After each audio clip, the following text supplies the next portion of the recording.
Firman Tuhan diambil dari Habakuk pasal 1 ayat 1 sampai pasal 3 ayat 19.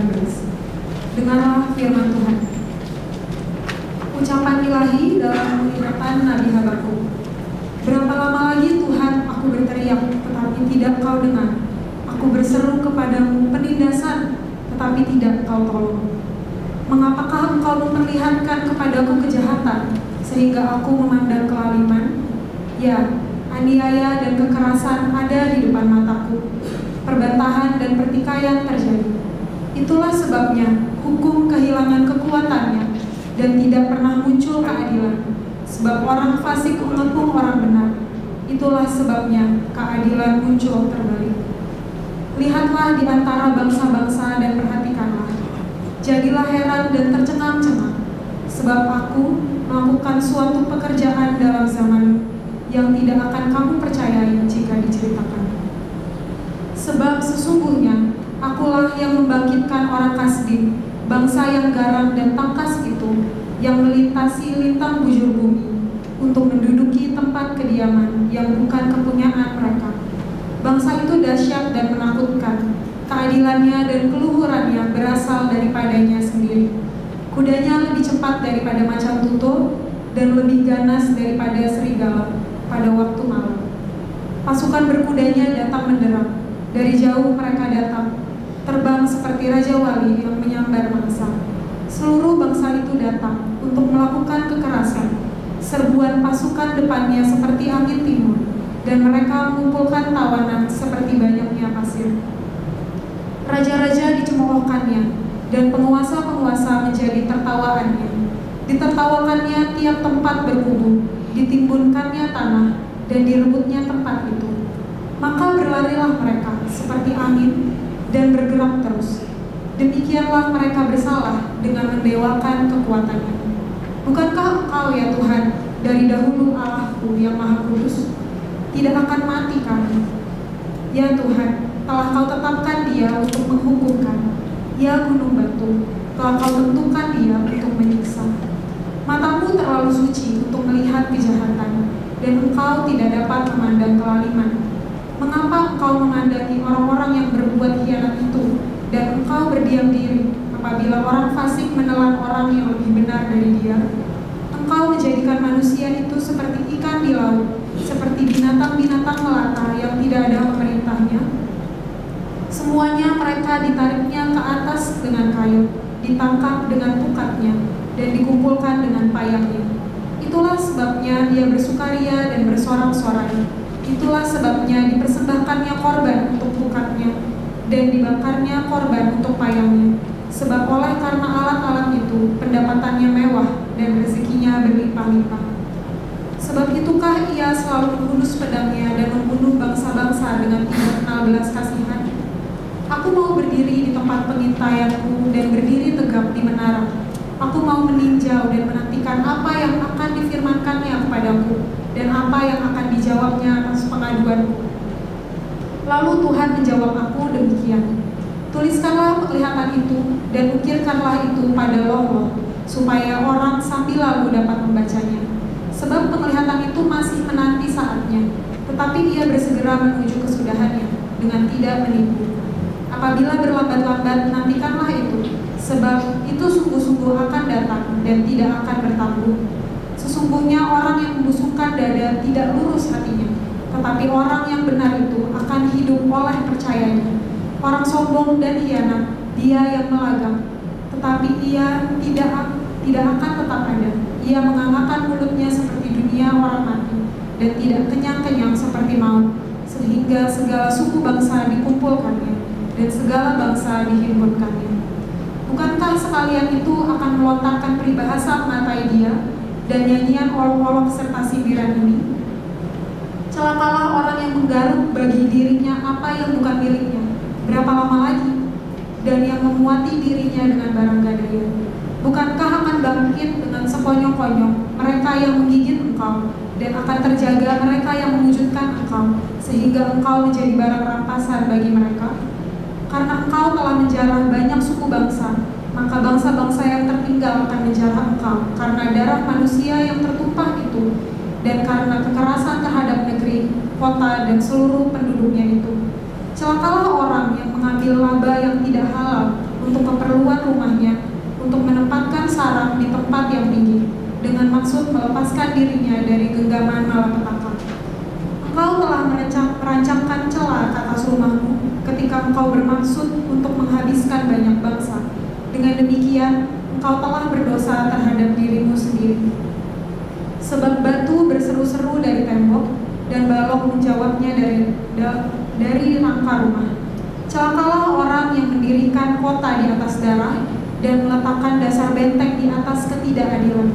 Sesungguhnya, bukankah dari Tuhan semesta alam asalnya, bahwa bangsa-bangsa bersusah-susah untuk api, dan suku-suku bangsa berlelah untuk yang sia-sia? Sebab bumi akan penuh dengan pengetahuan tentang kemuliaan Tuhan, seperti air yang menutupi dasar laut. Celakalah orang yang memberi minum sesamanya manusia bercampur amarah, bahkan memabukkan dia untuk memandang auratnya. Telah kau kenyangkan dirimu dengan kehinaan ganti kehormatan. Minumlah juga engkau, dan terhuyung-huyunglah. Kepadamu akan beralih piala dari tangan kanan Tuhan, dan celah besar akan meliputi kemuliaanmu. Sebab kekerasan terhadap gunung Libanon akan menutupi engkau, dan pemusnahan binatang-binatang akan mengejutkan engkau. Karena darah manusia yang tertumpah itu, dan karena kekerasan terhadap negeri, kota, dan seluruh penduduknya itu. Apakah gunanya patung pahatan yang dipahat oleh pembuatnya? Apakah gunanya patung tuangan pengajar dusta itu? Karena pembuatnya percaya akan buatannya, padahal berhala-berhala bisu belaka yang dibuatnya. Celakalah orang yang berkata kepada sepotong kayu, terjagalah, dan kepada sebuah batu bisu, bangunlah. Masakan dia itu mengajar? Memang ia bersalutkan emas dan perak, tetapi roh tidak ada sama sekali di dalamnya. Tetapi Tuhan ada di dalam bait-Nya yang kudus. Berdiam dirilah di hadapannya, ya segenap bumi. Doa Nabi Habakuk menurut nada ratapan. Tuhan, telah kudengar kabar tentang Engkau dan pekerjaanmu, ya Tuhan, ku-takumi. Hidupkanlah itu dalam lintasan tahun, nyatakanlah itu dalam lintasan tahun. Dalam murka ingatlah akan kasih sayang. Allah datang dari negeri Temandan yang maha kudus, dari pegunungan Paran. Keagungannya menutupi segala langit, dan bumi pun penuh dengan pujian kepadanya. Ada kilauan seperti cahaya, sinar cahaya dari sisinya, dan disitulah terselubung kekuatannya. Mendahuluinya berjalan penyakit sampar, dan demam mengikuti jejaknya. Ia berdiri, maka bumi dibuatnya bergoyang.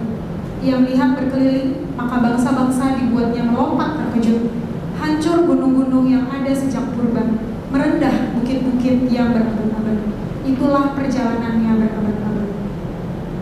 Aku melihat kemah-kemah orang Kusyar tertekan, kain-kain tenda tanah Midian menggetar. Terhadap sungai-sungaikah, ya Tuhan, terhadap sungai-sungaikah murka-Mu bangkit? Atau terhadap lautkah amarah-Mu, sehingga Engkau mengendarai kuda dan kereta kemenangan-Mu?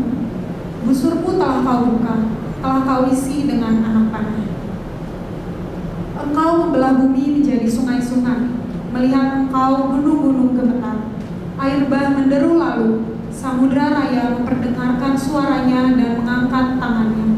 Matahari, bulan berhenti di tempat kediamannya, karena cahaya anak-anak panah-Mu yang melayang laju, karena kilauan tombak yang berkilat. Dalam kegeraman, Engkau melangkah melintasi bumi. Dalam murka, Engkau menggasak bangsa-bangsa. Engkau berjalan maju untuk menyelamatkan umat-Mu, untuk menyelamatkan orang yang Kau urapi. Engkau meremukkan bagian atas rumah-rumah orang fasik, dan Kau buka dasarnya sampai batu yang penghabisan. Engkau menusuk dengan anak panahnya sendiri kepala laskarnya, yang mengamuk untuk menyerahkan aku dengan sorak-sorai, seolah-olah mereka menelan orang tertindas secara tersembunyi. Dengan kudamu Engkau menginjak laut, timbunan air yang membuih. Ketika aku mendengarnya, gemetarlah hatiku, mendengar bunyinya menggigillah bibirku. Tulang-tulangku seakan-akan kemasukan sengal, dan aku gemetar di tempat aku berdiri. Namun dengan tenang akan kunantikan hari kesusahan yang akan akan mendatangi bangsa yang bergerombolan menyerahkan. Sekalipun pohon ara tidak berbunga, pohon anggur tidak berbuah, hasil pohon zaitun mengecewakan. Sekalipun ladang-ladang tidak menghasilkan bahan makanan, kambing domba terhalau dari kurungan, dan tidak ada lembu sapi dalam kandang.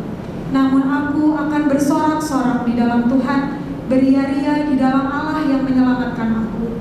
Allah Tuhanku, itulah kekuatanku. Ia membuat kakiku seperti kaki rusa. Ia membiarkan aku berjejak di bukit-bukitku. Demikianlah firman Tuhan. Terima kasih secara khusus untuk Saudari Jopir yang hari ini mendapat anugerah sangat khusus dan berkat yang sangat khusus. 56 ayat dibacakan sekaligus. Thank you Jopir bisa membacakan hari ini. Kita banyak ke saudara dari 56 karena saya pikir tadi apakah mau dibagi, tapi sepertinya semua ada dalam satu kisah di dalam 3 pasal. Jadi mau gak mau kita baca semua, walaupun tentu tidak semua ayat yang kita akan pelajari satu demi satu. Terima kasih juga untuk Davin dan tim musik yang sudah memimpin kita dalam liturgi dan dalam puji-pujian. Dan shalom sekali lagi saudara sekalian. Sungguh senang hari ini kita boleh kembali bertemu dalam ibadah dan bersama-sama akan mempelajari Alkitab. Saudara, banyak orang mengatakan kalau pergumulan hidup itu dapat membuat iman kita semakin kuat. Benarkah demikian saudara? Faktanya yang saya lihat, pergumulan hidup itu bisa membawa 2 dampak yang berbeda. Ada orang Kristen yang memang semakin kuat imannya karena sudah melewati pergumulan hidup yang sangat berat.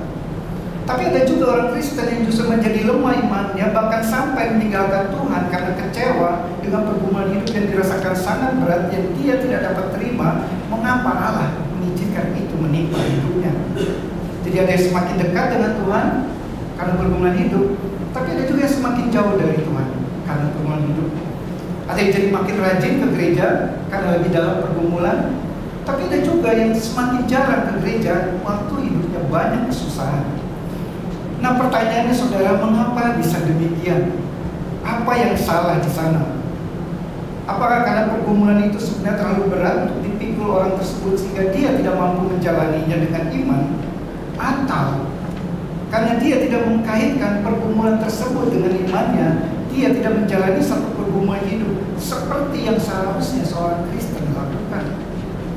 Nah hari ini saudara, di dalam seri yang kedua dari khotbah seri kita tentang pergumulan dan penderitaan, kita akan sama-sama melihat dan belajar dari kitab Habakuk, seorang nabi Allah yang sering dijuluki sebagai nabi yang bingung. Bagaimana ia bergumul dengan iman percayanya kepada Allah ketika tadi kita sudah baca Allah bertindak dengan cara-cara yang di luar nalarnya. Habakuk bergumul untuk bisa mengerti keadaan Allah bagi bangsa Yehuda. Nah dari pergumulan iman Habakuk itu kita dapat belajar sikap apa yang seharusnya kita miliki pada waktu kita dalam pergumulan hidup. Namun saudara, sebelum kita mempelajarinya, mari sekali lagi kita akan tundukkan kepala kita berdoa, minta pimpin kita fokus. Bapa di dalam surga, kami bersyukur kalau hari ini kami boleh kembali sama-sama datang beribadah kepada Tuhan, dan waktu ini di mana kami akan mendengarkan kebenaran firman-Mu. Kami percaya tidak ada satu kebetulan waktu kami duduk mendengarkan firman Tuhan, ada maksud dan rencana Tuhan secara khusus bagi setiap kami lewat firman Tuhan yang akan kami dengar pada hari ini. Karena itu kami mohon Roh Kudus kiranya bekerja supaya firman Tuhan ini sungguh-sungguh akan menyentuh hati dan mengubah hidup kami semua. Dalam nama Tuhan Yesus kami berdoa. Amin. Saudara, sebelum masuk ke dalam pembahasan, saya mau review singkat saja tentang kitab Habakuk ini agar kita semua bisa mendapatkan sedikit gambaran apa isi dari kitab ini. Jadi saudara, Habakuk ini adalah seorang nabi Allah yang hidup di dalam masa yang penuh pergolakan dari Yehuda. Jadi setelah pemerintahan dari Raja Salomo, Israel kemudian terpecah menjadi 2 kerajaan, Israel di utara dan Yehuda di selatan. Nah kemudian kerajaan ini dua-duanya berperang dengan bangsa-bangsa lain, dengan bangsa Asyur, Mesir, dan akhirnya bangsa Babel. Nah setelah peperangan-peperangan itu dan pergantian beberapa raja, singkat cerita Yehuda ditaklukkan oleh bangsa Babel. Bangsa Babel ini mengepung Yerusalem dan kemudian membakar tembok-temboknya dan menghancurkan kota-kota yang ada di sana. Dan karena kekalahan tersebut, orang Yehuda dibawa ke Babel yang kita kenal di dalam pembuangan di Babel. Sampai bangsa Persia yang kemudian berhasil menaklukkan Babel, dan kemudian pemimpinnya memperbolehkan bangsa Yehuda kembali ke tanah air mereka. Nah, kitab Habakuk ini, saudara, ini ditulis setelah kejatuhan bangsa Asyur sebelum Yerusalem dihancurkan oleh Babel. Jadi kitab ini adalah penyingkapan atas wahyu dari Allah kepada Nabi Habakuk tentang invasi dari bangsa Babel yang akan menghancurkan Yehuda. Nah, Habakuk yang mendapatkan penglihatan tersebut merasa bingung, tidak setuju, komplain dengan Allah akan apa yang Allah akan lakukan terhadap Yehuda. Namun di akhir kitab tadi kita melihat ada perubahan sikap Habakuk. Nah, jadi saudara, ada 3 poin dari 3 pasal tersebut. Satu pasal ada 1 poin khotbah. Ketika menghadapi pergumulan hidup, yang pertama, tetaplah mempercayai Allah walaupun kita tidak mengerti tindakannya. Yang kedua, ketika menghadapi pergumulan hidup, tetaplah hidup dengan iman. Yang ketiga, ketika menghadapi pergumulan hidup, tetaplah fokus kepada Allah. Mari kita akan masuk ke poin yang pertama ini, saudara. Ketika menghadapi pergumulan hidup, tetaplah mempercayai Allah walaupun kita tidak mengerti tindakannya. Nah, saudara, bicara tentang mempercayai Allah, itu adalah hal yang sangat mudah, saya percaya, bagi setiap kita ketika Allah bertindak dengan cara yang masuk akal menurut kita. Sangat mudah mempercayai Allah ketika apa yang Allah lakukan persis sesuai dengan apa yang kita inginkan. Dan sangat mudah mempercayai Allah ketika apa yang kita lihat dan kita alami itu menunjukkan dengan jelas bahwa Allah itu ada di pihak kita, bersama dengan kita, membela kita. Namun, saudara, ketika Allah bertindak dengan cara-cara yang tidak masuk akal menurut kita, yang tidak sesuai dengan yang kita kehendaki, yang tidak menunjukkan dengan jelas bahwa Ia sedang berpihak kepada kita, bahkan kita merasa seperti Dia sedang melawan kita, menindas kita, menekan kita, maka ketika Allah bertindak seperti itu, maka hal mempercayai Allah tanpa ada keraguan itu menjadi hal yang tidak selalu mudah untuk kita lakukan. Dan inilah yang dialami oleh Habakuk. Mari kita lihat kembali, saudara, ayat-ayat di pasal 1 tadi. Jadi pasal 1 ini ada 2 bagian besar. Tadi sudah dibacakan. Pasal 1 ini ada 2 bagian besar yang berisi percakapan antara Habakuk dengan Allah. Percakapan itu jelas isinya adalah keluhan, protes Habakuk kepada Allah, serta jawaban Allah atas keluhan Habakuk tersebut. Ada 2 komplain keluhan dari Habakuk di dalam pasal 1 ini. Yang di ayat 2 dan 3 itu adalah keluhan pertama dari Habakuk kepada Allah. Dan di ayat 13 berisi keluhan kedua dari Habakuk kepada Allah. Apa yang dikeluhkan oleh Habakuk ini, saudara? Yang pertama, Habakuk mengeluh mengapa Allah membiarkan kejahatan Yehuda. Di ayat 3 ya, Habakuk mengatakan kepada Allah, mengapa engkau memperlihatkan kepadaku kejahatan sehingga aku memandang kelaliman. Di sini Habakuk, saudara, dia tertekan melihat kefasikan dari bangsanya yaitu Yehuda yang telah berlaku sangat jahat di hadapan Tuhan. Ada 6 kejahatan Yehuda yang dicatat di sana. Ada ketidakadilan, ada penindasan, ada aniaya, ada kekerasan, ada perbantahan, ada pertikaian. Yang semuanya ini membuat Habakuk mengajukan satu pertanyaan sekaligus sebuah komplain kepada Allah yang menurut dia diam saja membiarkan kejahatan Yehuda. Habakuk mengeluh dan protes mengapa Allah membiarkan Yehuda terus-menerus dalam kejahatan dan ketidaksetiaan itu. Mengapa Allah sepertinya mentolerir kejahatan Yehuda. Dan kita lihat Allah kemudian menjawab Habakuk di ayat 5-11 yang justru membawa Habakuk pada kebingungan yang lebih lagi kepada Allah.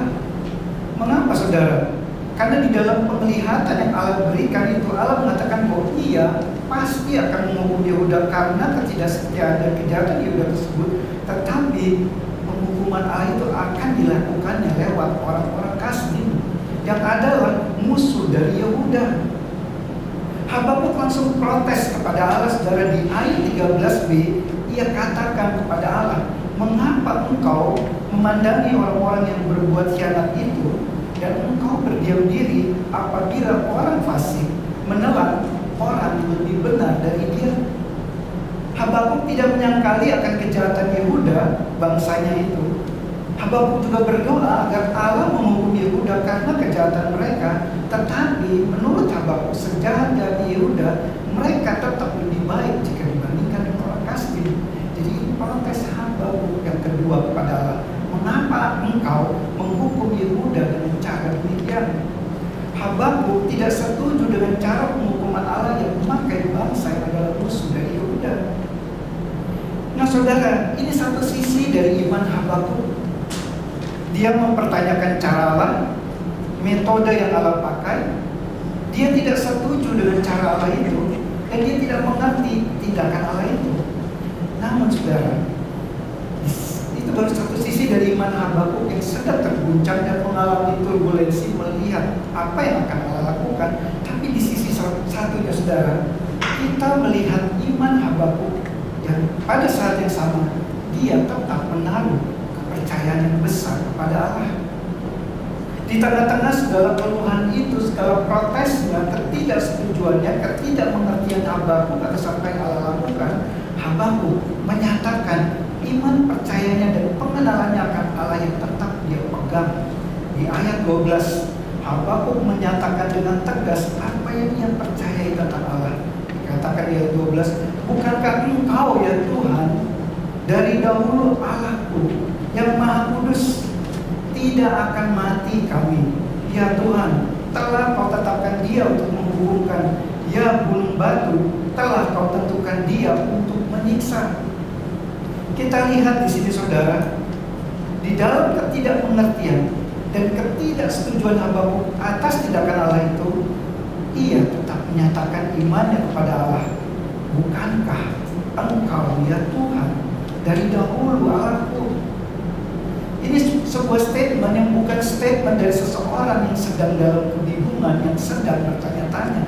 Tapi ini ada sebuah statement yang mengekspresikan iman Habakuk bahwa Allah itu dari dulu sampai selama-lamanya adalah Allah yang telah mengikatkan dirinya dalam sebuah perjanjian dengan umatnya, yaitu Yehuda, dan tidak akan pernah berubah.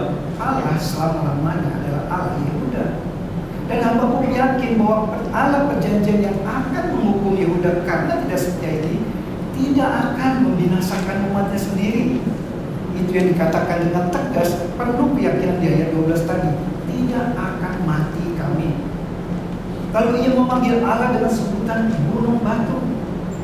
Gunung batu saudara di dalam Alkitab, khususnya di dalam Mazmur, itu biasa dipakai sebagai simbol dari sesuatu yang tidak berubah, yang kuat, perlindungan, keamanan, fondasi dari kepercayaan dan iman.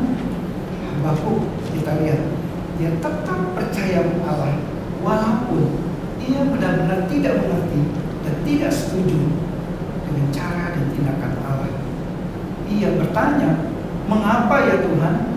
Tapi ia juga berkata, engkau Allahku dan gunung batuku. Nah saudara, saya percaya setiap kita di sini tanpa kecuali pasti memiliki minimal satu masalah dalam hidup kita. Bedanya mungkin dalam bentuknya atau areanya. Ada yang keluarganya oke, tapi keuangan nggak oke. Ada yang keuangan oke, keluarganya nggak oke. Ada yang keuangan oke, keluarga oke, kesehatannya nggak oke. Ada yang keluarganya oke, bisnis pekerjaan oke, tapi pekerjaan relasinya nggak oke. Dan seterusnya saudara. Pasti ada satu bagian yang membuat kita bergumul di situ. Selain bentuknya berbeda, saudara, setiap kita juga bisa berbeda dalam dosis atau kadarnya. Ada yang pergumulannya masih ringan, ada yang lumayan berat, ada yang ada berat, ada yang sangat berat. Dan saya tidak tahu pergumulan saudara saat ini di area mana dan sudah sampai di kadar yang mana saudara rasakan. Tapi saudara, ketika saudara sampai di tahap sulit untuk mengerti kehendak Allah, seperti Habakuk, dan di dalam hati saudara ada pertanyaan seperti Habakuk, mengapa engkau mengizinkan hal ini terjadi ya Allah? Atau pertanyaan, di manakah engkau saat ini ya Allah? Atau sampai berapa lama lagi aku harus menunggu pertolonganmu ya Allah? Maka saudara, kalau itu ada di dalam hati saudara, di tengah-tengah pergumulan yang sedang dihadapi, seperti Habakuk, rempuhlah kerentanan diri saudara itu. Curahkanlah perasaan saudara itu kepada Allah, dan jangan merasa bersalah kepada Allah karena merasakan perasaan demikian. Namun saudara, pada saat yang sama, seperti Habakuk, peganglah terus keyakinan saudara akan Allah dan nyatakanlah iman saudara kepadanya. Seperti Habakuk katakan, dari dahulu Engkau adalah Allahku yang membantuku. Ketika ada hal-hal dalam hidup kita saudara yang sangat sulit untuk kita mengerti mengapa Allah mengizinkan hal itu terjadi, dan Allah sepertinya tidak memberitahukan kepada kita, mungkin yang Allah kehendaki bukanlah agar kita memahami Dia, tapi agar kita tetap mempercayai Dia. Itulah saudara sebuah paradoks dari iman ketika kita dalam pergumulan atau penderitaan tetap percaya Allah di tengah-tengah berbagai pertanyaan yang kita miliki dan kita tidak setuju dengan apa yang dilakukan dalam hidup kita. Ini hal yang pertama, bagaimana penderitaan itu terkait dengan iman kita, soal kepercayaan kita kepada Allah. Namun saudara, di dalam pergumulan hidup sebagai orang Kristen, kita bukan yang dituntut memiliki hati yang tetap percaya Allah di tengah-tengah keraguan yang kita miliki, tapi kita juga dituntut hidup dalam kesetiaan kepada Allah di tengah-tengah pergumulan tersebut. Seperti apa hidup yang setia kepada Allah di tengah-tengah penderitaan? Kita masuk ke poin yang kedua. Ketika menghadapi pergumulan hidup, tetaplah hidup dengan iman. Nah saudara, jika di poin yang pertama dari pasal 1 tadi adalah tentang sikap percaya kita kepada Allah, iman dalam arti sebuah kepercayaan soal sikap hati kita, maka di poin yang kedua ini tentang cara hidup di hadapan Allah. Iman dalam arti sebuah tindakan nyata di hadapan Allah, cara hidup kita. Apa yang saya maksudkan di sini saudara, bahwa ketika menghadapi pergumulan hidup, tetaplah hidup dengan iman. Saudara, karena mengapa saudara? Apa yang saya maksudkan dengan kalimat ini? Karena saudara, ada sebuah realita bahwa sebuah pergumulan hidup yang berat dapat membuat seseorang seperti kehilangan imannya, seperti tadi saya sampaikan di awal. Karena itu setiap kita waktu sedang menghadapi pergumulan atau penderitaan, maka yang harus kita perhatikan bukan hanya sikap hati kita, tapi juga cara hidup kita. Dan ada dua wujud dari hidup dengan iman di tengah penderitaan itu, di tengah pergumulan itu. Mari kita lihat ayat-ayatnya di dalam pasal yang kedua. Wujud yang pertama dari hidup dengan iman adalah tetap terkoneksi dengan Allah. Di pasal 2 ayat 1 dikatakan Habakuk demikian, aku mau berdiri di tempat pengintaianku dan berdiri tegak di menara. Aku mau meninjau dan menantikan apa yang akan difirmankannya kepadaku dan apa yang akan dijawabnya atas pengaduanku. Kita lihat di sini saudara, Habakuk di dalam segala ketidakmengertiannya, keluhannya, protesnya kepada Allah, dia tidak menjauhkan diri dari Allah. Dia tidak bersikap acuh tak acuh kepada Allah. Dia tidak menjadi skeptis atau tidak peduli kepada Allah. Tetapi dari ayat ini kita lihat, itu seperti seorang tentara yang sedang berjaga di posnya. Demikianlah dilakukan Habakuk. Dia menunggu jawaban Allah, dia berharap pada jawaban Allah, dan dia sungguh-sungguh mencari Allah. Dengan kata lain saudara, Habakuk tetap terkoneksi, tetap terhubung dengan Allah, tetap berrelasi dengan Allah di tengah-tengah segala keraguan dan ketidakmengertian yang dia sedang alami. Nah, wujud yang kedua saudara dari hidup dengan iman itu adalah tetap hidup dengan setia kepada Allah. Di ayat 4, ayat yang sangat terkenal, dikatakan Tuhan dalam penglihatan itu kepada Habakuk, sesungguhnya orang yang membusukkan dada tidak lurus hatinya, tetapi orang yang benar itu akan hidup oleh percayanya. Nah, dari perkataan Tuhan ini saudara, kita lihat ada pembagian dua macam orang dengan dua macam cara hidup. Orang dalam kelompok pertama adalah orang fasik yang dikatakan tadi hidup dengan menyombongkan diri dan hatinya bengkok atau tidak lurus. Dan ada 5 cara hidup dari orang di kelompok pertama ini yang cara hidup seperti demikian dikatakan akan mendatangkan hukuman Allah. 5 cara hidup yang salah, yang fasik itu kita bisa baca tadi di dalam 5 kata celakalah di ayat 6 sampai 19. Mari kita lihat lagi di ayat 6 sampai 19. Ada 5 kata celaka yang diberikan Tuhan di situ. Yang pertama, mencuri dan memeras, ayat 6-8. Lalu yang kedua, melakukan kecurangan, ayat 9-11. Dan yang ketiga, melakukan kejahatan dan bersikap tidak adil, ayat 12-14. Dan yang keempat, kemabukan dan perilaku yang tidak bermoral, ayat 15-17. Dan yang kelima, pemberhalaan atau membuat berhala-berhala, ayat 18-19. Nah, itu adalah kelompok yang pertama, saudara. Orang dalam kelompok kedua adalah orang benar yang dikatakan Tuhan hidup dengan percayanya atau hidup dengan imannya. Apa artinya hidup oleh percayanya itu, saudara? Ada dua Alkitab versi bahasa Inggris yang saya pakai yang lebih menolong kita untuk lebih jelas memahami apa yang dimaksud itu. Satu versi menulis demikian bahwa the righteous shall live by his faith. Orang benar akan hidup dengan imannya. Versi yang lain menulis lagi orang benar akan hidup dengan kesetiaannya. Yang satu bilang orang benar akan hidup dengan imannya. Versi yang lain katakan orang benar akan hidup dengan kesetiaannya. Nah, saudara, di sini kita tidak perlu membuat satu dikotomi yang tajam antara dua definisi ini, karena orang yang hidup dengan imannya adalah berarti juga orang yang hidup dengan kesetiaannya. Dan orang yang hidup dalam kesetiaan juga berarti adalah orang yang hidup dengan imannya. Jadi, saudara, hidup dengan iman kepada Allah itu artinya hidup dengan kesetiaan kepada Allah.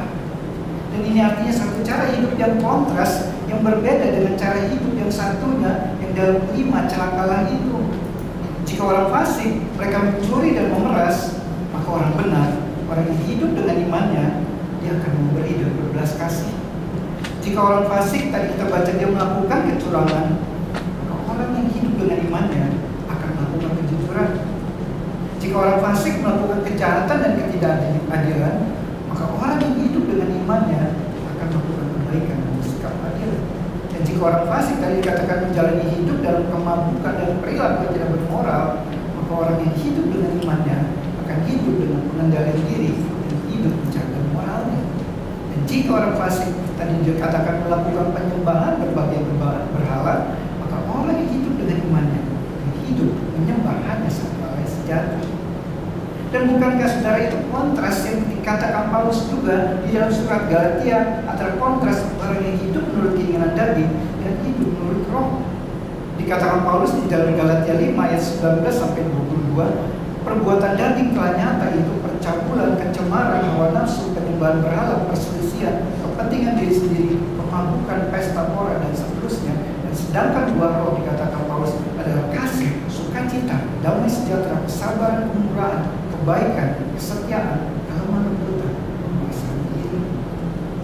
Jadi, saudara, poin yang kedua ini, hidup dengan iman adalah hidup tetap terkoneksi dengan Allah dan tetap setia kepada Allah. Itulah yang dilakukan Habakuk, dan itulah yang dikehendaki Allah dari Habakuk dan bangsa Yehuda. Di tengah-tengah segala kebingungan Habakuk, keluhan Habakuk, ia harus tetap terhubung dengan Allah, berelasi dengan Allah. Dan di tengah-tengah segala penderitaan yang akan dialami oleh Yehuda karena penindasan oleh musuhnya itu, mereka harus tetap hidup setia kepada Allah dan bersandar pada kesetiaan Allah. Ketika menghadapi pergumulan hidup, saudara, tetaplah hidup dengan iman. Nah, saudara, mari kita merenungkan kondisi kita masing-masing. Apakah dalam menjalani pergumulan kita itu, saudara, masing-masing kita pasti punya berbeda-beda. Kita hanya sibuk memikirkan bagaimana agar pergumulan hidup kita ini cepat selesai, tanpa memikirkan bagaimana agar kita semakin terkoneksi dengan Tuhan lewat kehidupan tersebut. Kita tidak memikirkan bagaimana agar relasi kita semakin dekat dan dalam dengan Tuhan melalui penderitaan atau pergumulan hidup yang sedang kita jalani. Mari kita melihat diri kita masing-masing, saudara.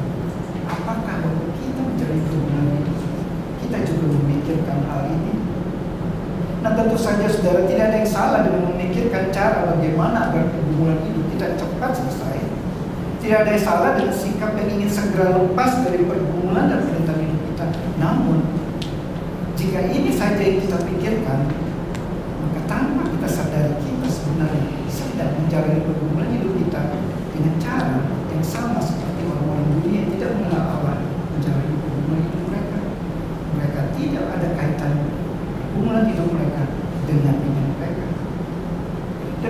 soal relasi kita dengan Tuhan saja, saudara, yang perlu kita pikirkan ketika kita sedang dalam pergumulan.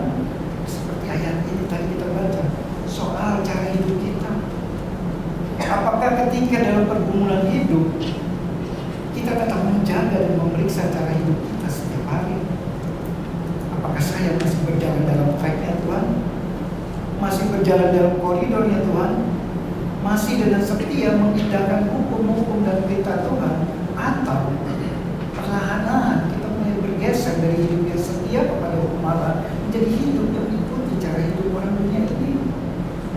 Ketika kita melihat hidup dari orang-orang yang tidak mengenal Allah itu, yang tidak sungguh-sungguh mencari Tuhan, hidupnya terlihat baik-baik saja, menyenangkan, penuh kesenangan, maka kita menjadi berpikir, sepertinya tidak ada gunanya mempertahankan hidup dengan setia kepada Allah. Sama saja mau ikut Tuhan, gak ikut Tuhan, sungguh-sungguh cari Tuhan, tidak sungguh-sungguh cari Tuhan, malah sepertinya lebih enak mereka yang hidup seperti itu. Tuhan sepertinya tidak terlalu peduli saya hidup sungguh-sungguh mengikuti perintahnya atau tidak. Pernahkah terlintas pemikiran seperti itu, saudara?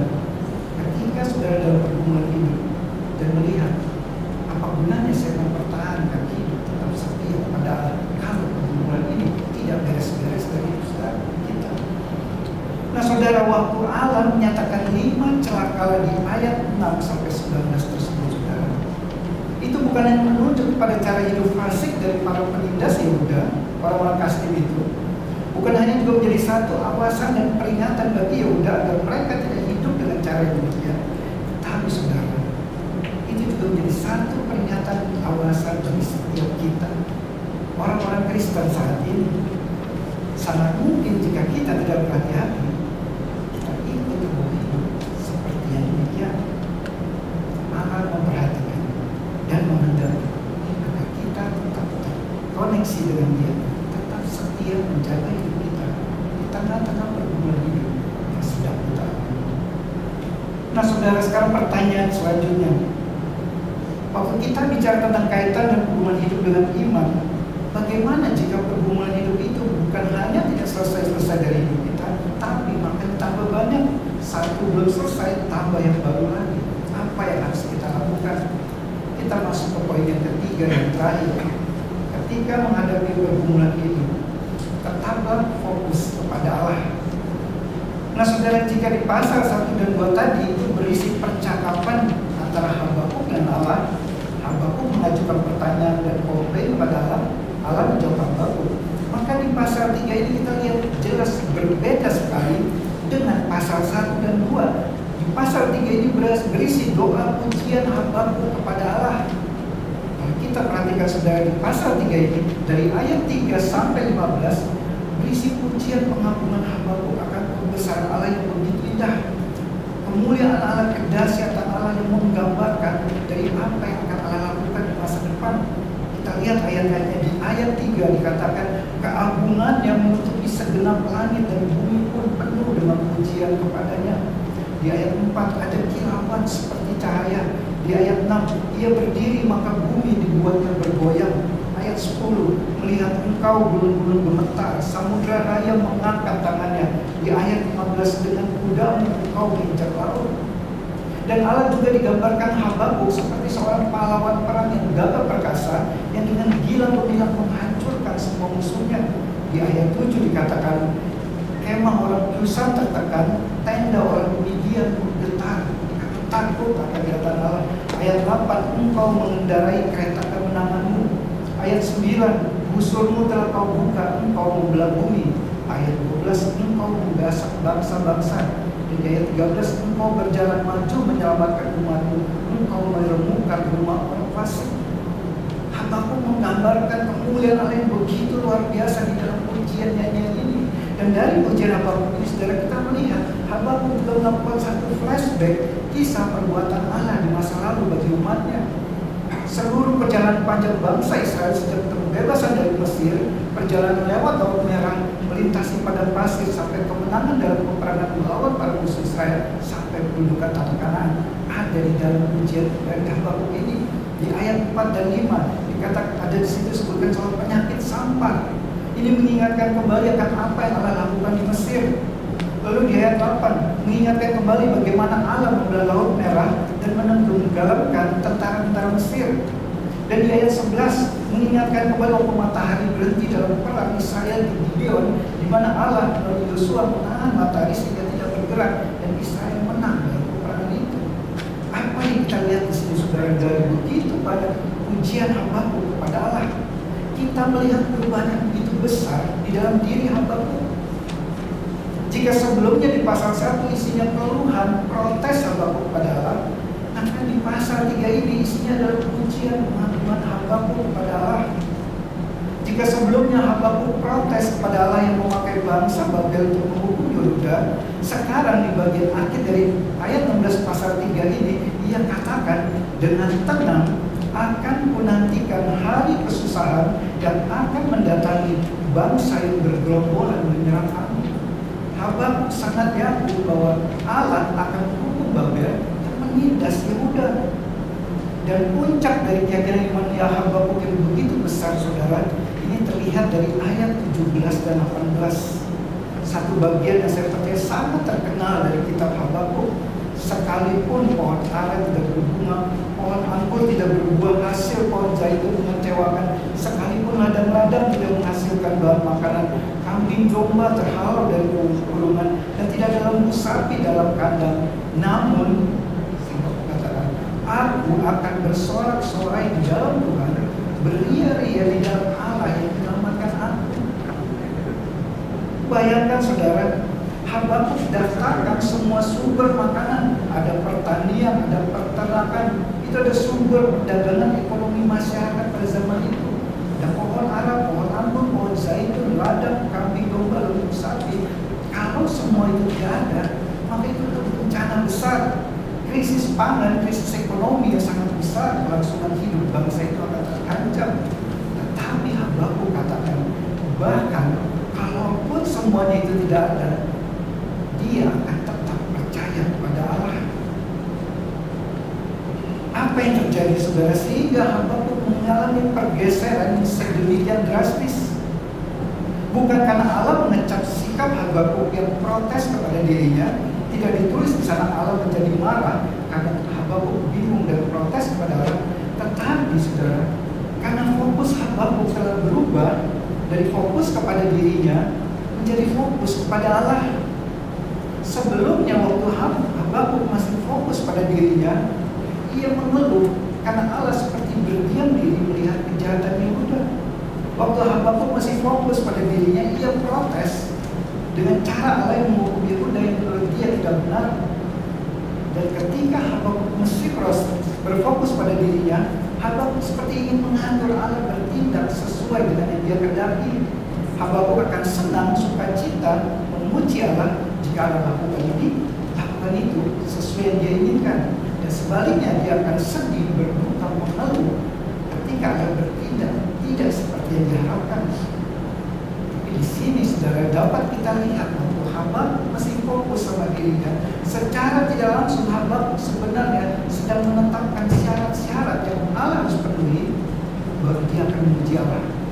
Allah harus penuhi, baru dia akan bersorak-sorai bagi Allah.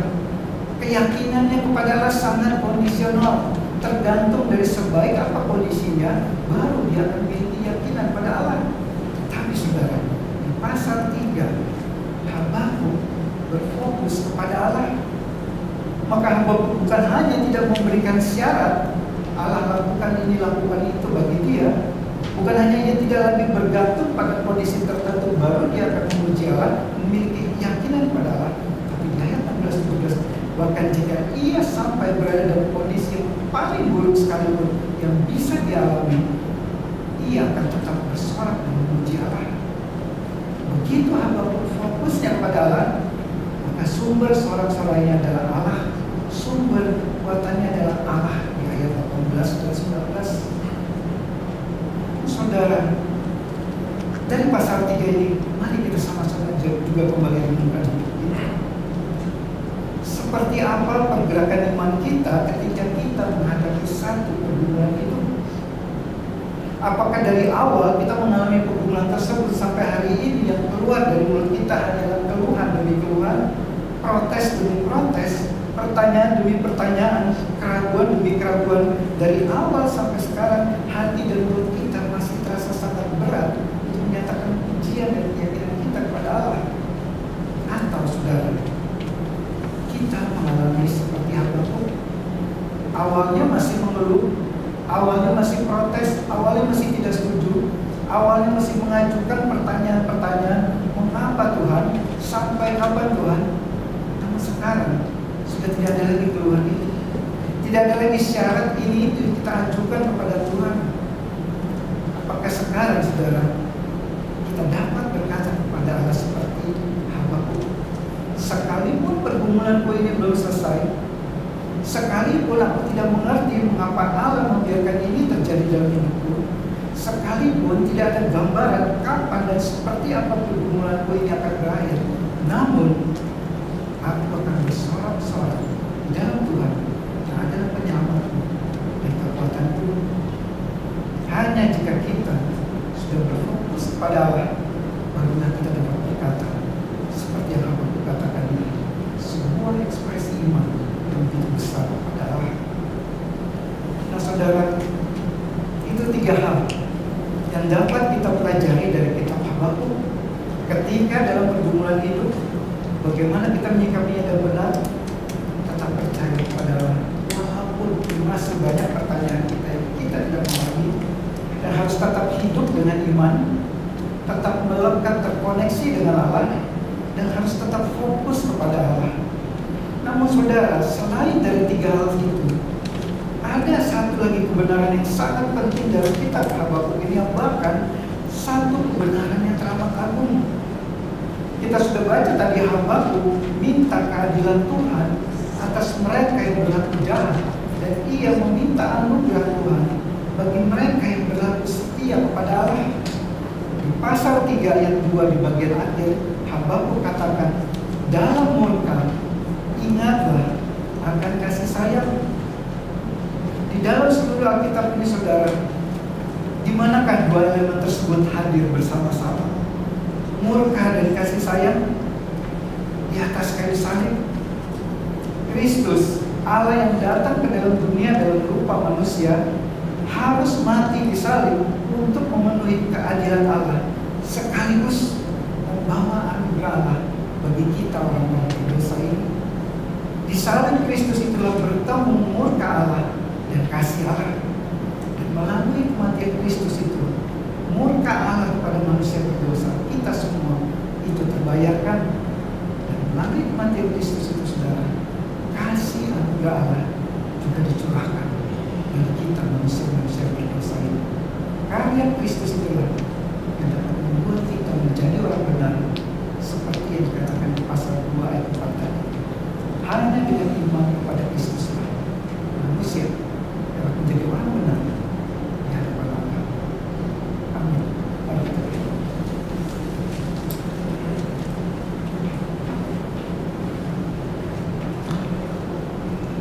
Bapa di dalam surga, kami bersyukur kalau hari ini kami boleh sama-sama kembali diingatkan dari kebenaran firman-Mu tentang Nabi Habakuk. Bagaimana pergumulan imannya ketika ada begitu banyak hal yang dia tidak mengerti. Waktu dia melihat penyingkapan apa yang akan dilakukan Allah kepada bangsanya. Kami sadar bahwa di dalam kehidupan kami pun kami sering seperti demikian. Kami sering tidak mengerti, bahkan mungkin di dalam hati kami protes atau mengeluh, mengapa Tuhan mengizinkan hal yang tidak mengenakan ini ada dalam hidup kami. Kiranya Tuhan mengampuni kami dalam segala kelemahan, kekurangan, dan ketidakpercayaan kami. Dan kiranya firman hari ini mengingatkan kami kembali, Engkau dari dahulu sampai selama-lamanya adalah Tuhan Allah kami, gunung batu kami, keselamatan kami, dan dapat kami percaya. Dalam nama Tuhan Yesus kami berdoa. Amin.